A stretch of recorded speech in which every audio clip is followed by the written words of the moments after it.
Parents మెచ్చిన university సంకల్ Chand Patel university Gujarat. ఇంకోటి కూడా చెప్పారు సార్. ఆ, షూటింగ్ అంతా అయిపోయిన తర్వాత డబ్బింగ్కి వెళ్ళే ముందు కూడా ఆ. ముందు సినిమా రిలీజ్ అయ్యి నీకేమన్నా మిగిలితే ఇవ్వు లేకుంటే లేదని చెప్పిన కూడా అది సందర్భం అది ఉంది. కూడా జరిగినాయి. అది మామూలుగా అది చిన్న కో డైరెక్టర్గా ఉండగానే జరిగింది నాకు. ఆ, అది జగపతి బాబు గారు ఫాదరు సార్ రాజేంద్ర ప్రసాద్ గారు. రాజేంద్ర ప్రసాద్ గారు, లెజెండ్ ఆయన. సార్ ఆయన నన్ను ఎందుకో లైక్ చేసేవాడు. ఆయన ఉమ్, ఫస్ట్లోనే ఆయన ఇష్టం అనిపించేసింది. ఎందుకంటే ఆయన కో డైరెక్టర్గా నేను హైదరాబాద్ మెడ్రాస్ నుంచి వస్తే దసరా బుల్లోళ్ళలో కారు ఉండేది. ఆ కారు వేసుకుని ఆయన వచ్చాడు నన్ను రిసీవ్ చేసుకోవటానికి. సార్ ఆ దసరా బుల్లో రిలీజ్ అయినప్పుడు బచ్చా అప్పుడు మనం చిన్న కుర్రాడిని చాలా హ్యాపీ ఫీల్ అయిపోయాను నేను. ఆయన నా కోసం ఇలా వచ్చాడు. అలాంటి ఆయనకి ఆ సినిమా చివరికి వచ్చేటప్పటికి కొంచెం ఒక 15 లక్షల డెఫిషియట్ లాగా ఏదో డిస్కషన్స్లో వినబడితే ఓ రోజు వెళ్ళి, సార్ నా ఇంకా 40,000 50,000 రావాలి, ఉమ్, శరత్ గారికి ఎంతో ఉంది, ఇలా ఎడిటర్స్కి ఉంది, కెమెరామెన్కి ఉంది, వాళ్ళందరితో మాట్లాడతాను, ఉమ్, మీరు అసలు ఏ పైసా కూడా ఇవ్వక్కర్లేదు, మనం సినిమా రిలీజ్ చేసేద్దాం సార్ అన్నాను. బా. అని అంటే ఆయన ఇలా చూసి ఇలా తట్టి, పిచ్చోడా వివి రాజేంద్ర ప్రసాద్ గురించి నీకు తెలియదు అనే నవ్వాడు. కట్ చేస్తే మన్నాడు టేబుల్ మీద డబ్బులు అలాగా 20 లక్షలు ఎంతో ఉన్నాయి, మా అందరికీ కూడా టక టక టక టక అందరికి ఇచ్చి అప్పు చేసే సార్ ఆ సినిమా కంప్లీట్ అయింది, రిలీజ్ అయింది. అది వెళ్ళి జగపతి బాబు తోటి చెప్పాడంట, రే కాశీ ఇలా కొడుకులాగా ఆలోచించాడు రా అని. ఉమ్, ఆ షూటింగ్లో ఏంటి కాశీ నాన్నే బుట్టలో పడేసావు, నాతో ఇలా అన్నాడు అని అంటే, ఏం లేదు బాబు, ఏ ప్రొడ్యూసర్ అయినా అలాగే అంటాము అని అన్నాను నేను. అప్పుడు అలా జరిగింది. ఇవన్నీ విన్నాను సార్. నేను యాక్చువల్గా ఈ 2-3 రోజుల్లో మీ ఇంటర్వ్యూ కోసం ఆ, అందరితో మాట్లాడుతుంటే చాలా గొప్పగా చెప్పారు. అసిస్టెంట్ డైరెక్టర్లు, అసోసియేట్ డైరెక్టర్లు ఎవరికన్నా హెల్ప్ ఉంటే ఫస్ట్ సహాయం చేస్తాడు. అలా అని చెప్పేసి మళ్ళీ డబ్బుల్ని ఏమన్నా విచ్చలవిడిగా చూస్తాడంటే కాదు. అతను చెయ్యి పెట్టి కొన్న ప్రతి ల్యాండ్ ఖచ్చితంగా తక్కువ సమయంలో రేట్లు పెరిగినాయి అని చెప్పి. అది నిజమే, లక్, గాడ్ గిఫ్ట్ అది.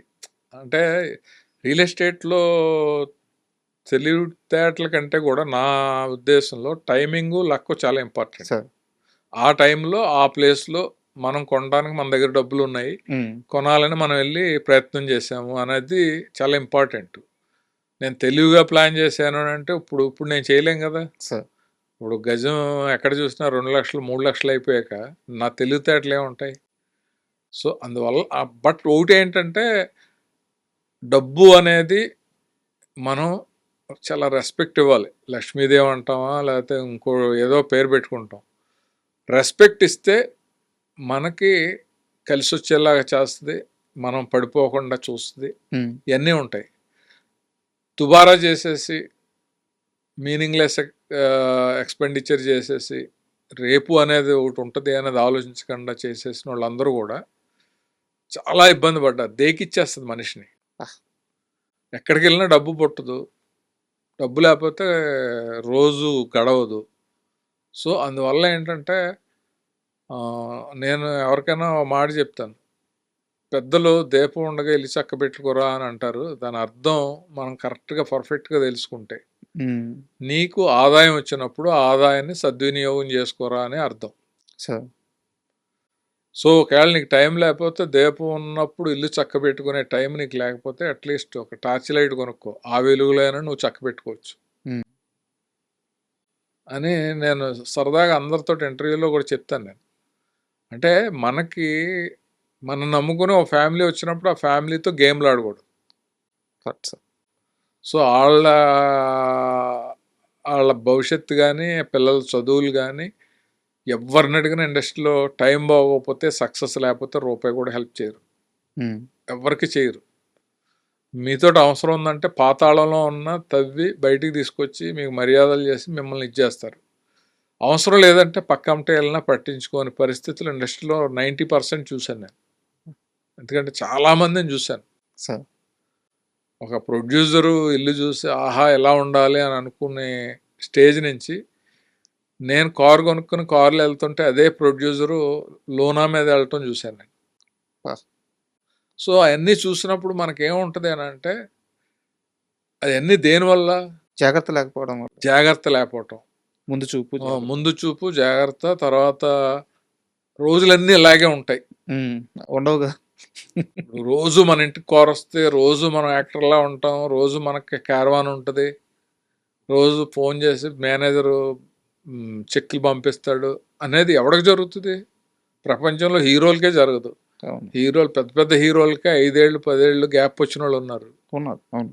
సో ఆఫ్టర్ ఆల్ టెక్నీషియన్స్ వాళ్ళు ఎంత జాగ్రత్తగా ఉండాలి.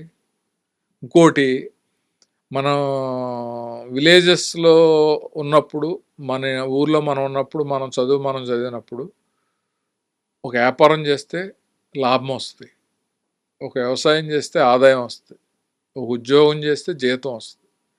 బట్ సినిమా ఫీల్డ్లో అలా కాదు. అక్కడ గ్యారంటీ ఉంది వాటికి. ఆ లైఫ్ అంతా పణంగా పెట్టి ఇక్కడ ఓ 15 ఏళ్ళు మనం ఇండస్ట్రీలో, ఆ 15 ఏళ్ళలో జాగ్రత్తతోటో డెడికేషన్తోటో స్మార్ట్గా ఆలోచించో పైకి రాకపోతే ఈ కెరీర్ అంతా వేస్టే కదా. లైఫే వేస్ట్ అయిపోయింది. బయటికి వెళ్తే మనకు ఉద్యోగం చేసుకోవడానికి ఏజ్ బార్ అయిపోద్ది, ఇంకో పని కూడా మనకి రాదు. పని తప్ప వేరే రాదు. అలాంటప్పుడు ఎంత అట్లీస్ట్ ఫైనాన్షియల్ డిసిప్లిన్ అన్న ఉంటే చేసుకున్న దాంతో ఎవరిని అడగకుండా దాంతో హ్యాపీగా బతకడానికి ఫ్యామిలీకి కానీ మనకు కానీ ఉంటుంది ఉపయోగం అనేది నా ఫీలింగ్. యాక్చువల్గా ఇది సార్ ఇంటర్వ్యూ అంటే సినిమాలు మాకు ఇష్టం, మీరు మాకు ఇష్టం. అంటే మీరు మీన్స్ ఏంటంటే ఆర్టిస్టులు కానీ డైరెక్టర్లు కానీ మీరు మాకు ఇష్టం, మీ సినిమాలు మాకు ఇష్టం. సినిమాలు అంటే ప్రాణం. కాకపోతే ఇవి ఎంటర్టైన్మెంట్. ఇప్పుడు మీలాంటి పెద్దలు వచ్చి ఇప్పుడు మీరు చెప్పారు డబ్బు గురించి ఒక మాట చెప్పారు చూడండి, అది ఇంటర్వ్యూ. అది కావాలి జనాలకి. ఎందుకంటే ఒక్కడు మారినా చాలు కదా సార్. అంతే కదా. సొసైటీలో ఇప్పుడు ఇంటర్వ్యూస్ చూసి ఆర్తి అగర్వాల్ తరుణ్ మధ్యన ఏముంది, వాళ్ళిద్దరు లవ్ చేసుకున్నారన్నారు అనే ఎవరు చూస్తారు? ఎవరు పని పాట లేని వాళ్ళు చూస్తారు. దేనికి? వాటి వల్ల ఉపయోగం తక్కువ ఉంటుంది. అదే సినిమాలో లైఫ్ గురించో ఇంకోటి, ఇప్పుడు మనిషి ఎక్స్పీరియన్స్లో ఉండే మంచి చెడ్లే కదా ఉపయోగపడేది సొసైటీకి కానీ యూత్కి కానీ. సార్ వాటిని గ్రాస్ప్ చేసి అవి ప్రొజెక్ట్ చేసేలా ఇంటర్వ్యూలు ఉంటే డెఫినెట్గా చూసిన వాళ్ళు కానీ మీకు మళ్ళీ ఫోన్లు చేసి భలే చేశారు ఇంటర్వ్యూ అని అనేలా ఉంటుంది, నాకు భలే చెప్పావు అనేలా ఉంటుంది, ఓ తృప్తి ఉంటుంది. Correct sir. అండ్ ఒక చిన్న సరదా మూమెంట్ అడుగుతాను, అది నిజమో కాదో నాకు తెలియదు కానీ చెప్పారు. వెంకటేష్ గారు షార్ట్కి వెళ్ళే ముందు ఆయనకి మిర్రర్లో చూసుకుంటూ యాక్ట్ చేసుకోవడం అలవాటు అంట. అయితే చాలా తక్కువ మందిని మాత్రమే ఆ స్పేస్లోకి రాణిస్తారంట. దాంట్లో కాశీ ఉంటారు. కాశీ పక్కన ఉంటే వెంకటేష్ చాలా కంఫర్ట్గా ఉంటారు అని చెప్పారు. ఆయన ఆ ప్రిపరేషన్ ఎలా ఉంటుంది సార్ వెంకటేష్ గారిది షార్ట్కి వెళ్ళే ముందు? అంటే అది జనరల్గా భుజం మీద చేసి ఆయనైనా బాలకృష్ణ గారు అయినా సరే బాగా క్లోజ్. సీను చెప్పమన్నప్పుడు చెప్పమ్మా సీను అని చెప్పి నేను చెప్తూ ఉంటే వాళ్ళని మళ్ళీ ఇంకోసారి మర్చిపోతే మళ్ళీ అందించి అలాగనేది జరుగుతూ ఉంటుంది. అది ప్రతి సినిమాకి ప్రతి అసోసియేట్ తోటి హీరోలకి అవసరం కాబట్టి బాగా కంఫర్ట్ ఉన్న వాళ్ళని తీసుకెళ్తారు. వెంకటేష్ గారు కలిసి ఉన్న వాళ్ళలో ఫొటోస్ అన్నీ తీసుకెళ్తా ఉంటే కింద పడిపోతాయి. అవి చూస్తూ ఉంటే ఆ పిన్ని అత్తాళ్ళ మూమెంట్స్ అన్నీ ఉంటాయి. ఆ సీన్ చాలా బాగుంటుంది. ఏంటి ఇన్ని ఫోటోలు తీసావా నువ్వు, భలే తీసేవా అని అడిగితే, అవును రేపు మేము మా ఊరు వెళ్ళిపోతాం కదా, మళ్ళీ తాతయ్య వాళ్ళు పిలిస్తేనే కదా మేము వచ్చేది, ఆడికి వెళ్ళిన తర్వాత నేను ఉద్యోగానికి వెళ్తే పిన్ని నేను ఇలా ఉద్యోగానికి వెళ్తాను విష్ చేయని ఆ ఫోటోకి దండం పెట్టుకోవచ్చు మామయ్య ఇలా ఆ సీను ఎక్స్ట్రాడినరీ సీన్. అది మేమిద్దరం కలిసి కూర్చొని కోఆర్డినేట్ చేసుకుని నా భుజం మీద చేసి ఆయన ప్రాక్టీస్ చేస్తున్న విధానం ఎక్సలెంట్. ఆ సినిమాలో కూడా కళ్ళంటి నీళ్ళు పెట్టేస్తుంది. చాలా బాగుంటుంది సార్ సీన్. అదే సీను నాకు పర్సనల్గా కూడా ఉపయోగపడింది. ఓకే.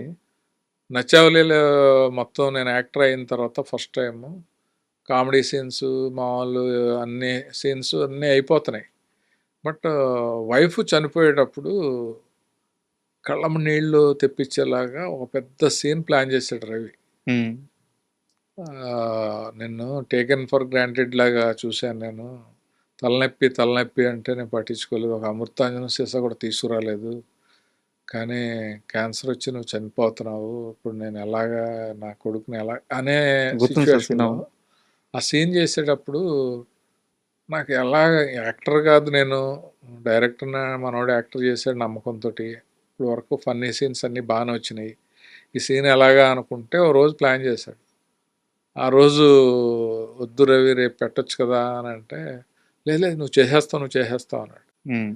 నేను పక్కెళ్ళి సీన్ ప్రాక్టీస్ చేయకుండా దేవుళ్ళందరికీ దండం పెట్టుకుని ఈరోజు ఎలాగైనా క్యాన్సిల్ అయితే బాగుండని చెప్పి అనుకున్నాను. షూట్ నేను అనుకోవటం దేవుడు చేశాడు ఆవిడ చేశాడు, అది ఒక ట్యూబ్ లైట్ల మీద ప్యాన్ చేసి ఆ కారిడార్లో టేబుల్ అక్కడ బెంచ్ ఉంటే దాని మీద కూర్చొని ఉంటాను, పక్కన తనీష్ ఉంటాడు.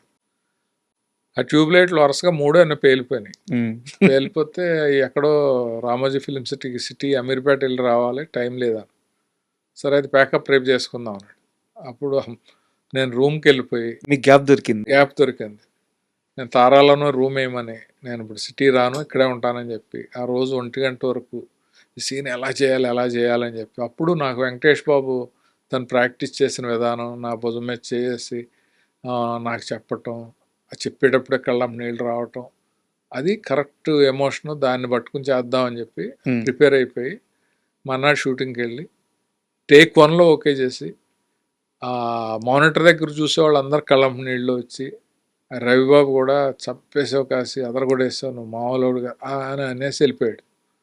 సో ఆ రేంజ్లో నాకు అది ఉపయోగపడింది. ఆ సినిమా చూసాక కూడా నచ్చావులేలో నవ్విచ్చాడు, ఏడిపించాడు, అన్ని ఎమోషన్స్ పండించాడు అనే పేరు రావటానికి కూడా కారణం.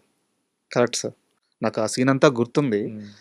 అంటే బయట అలాంటి క్యారెక్టర్లు చాలా ఉంటాయి సార్ బయట.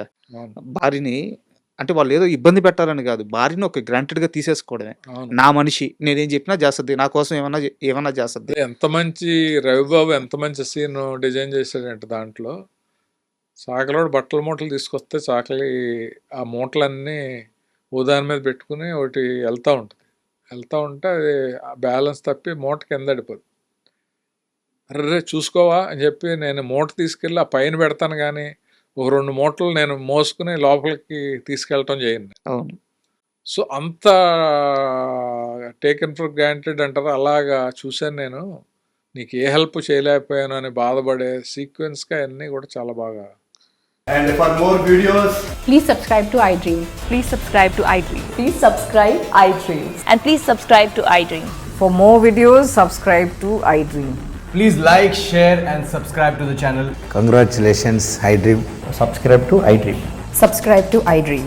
So subscribe to iDream Media. iDream ki iDream team andarki huge congratulations. Please subscribe iDream Media. Please subscribe to iDream. Subscribe iDream. Please subscribe to iDream. iDream అంటే నా కళల ఛానల్ సబ్స్క్రైబ్ చేసుకున్న నోరు తిరుగుతలేదు, మీరైతే గంట గుర్తు కొట్టండి. For more such videos, please subscribe to iDream.